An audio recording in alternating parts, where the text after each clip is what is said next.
எல்லோரும் எப்படி இருக்கீங்க? நாங்கள் தேனிக்கு வந்து ஒரு வேலையாக போயிருந்தோமா, தேனியிலேருந்து எங்கள் ஊருக்கு வரும்போது இந்த மாதிரி வந்து அழகான ஒரு வந்து இயற்கை சூழ்நிலை இருக்கிற கரும்பு, அதான் ஆழக்கரும்புன்னு சொல்லுவாங்களே, கரும்பில் 2 வகை இருக்குல்ல, அதில் வந்து இது வந்து ஆழக்கரும்பு.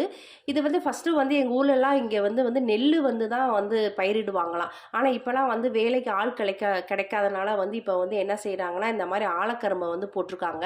இந்த கரும்பை வந்து நம்ம இது ஒரு வகையான கரும்பு, நல்லா டேஸ்ட்டாகவும் இருக்கும். இது ஊடையில் பார்த்தீங்கன்னா இந்த பாக்கு மரத்தை வந்து நட்டு வச்சுருக்காங்க ஃப்ரெண்ட்ஸ். இது பார்க்கவே சூப்பராக இருந்துச்சு. நான் பைக்கை நிப்பாட்டிட்டு இந்த வீடியோ எடுத்தேன். சரி, இந்த மாதிரி இயற்கை காட்சியெல்லாம் வந்து நகரங்களில் இருக்காது இல்லையா, அதனால தான் சரி நீங்கள் உங்களுக்கு காமிக்கலாம்னு சொல்லிட்டு நான் வீடியோ எடுத்தேன். ஆனால் நிறைய பேர் பார்த்துருப்பாங்க, ஆனால் பார்க்காதவங்களுக்காண்டி தான் இந்த வீடியோ. இதுதான் ஃப்ரெண்ட்ஸ் ஆழக்கரும்பு. பார்த்தீங்கன்னா சூப்பராக இருக்கும். ஃபுல்லாக நிறைய போட்டிருந்தாங்க.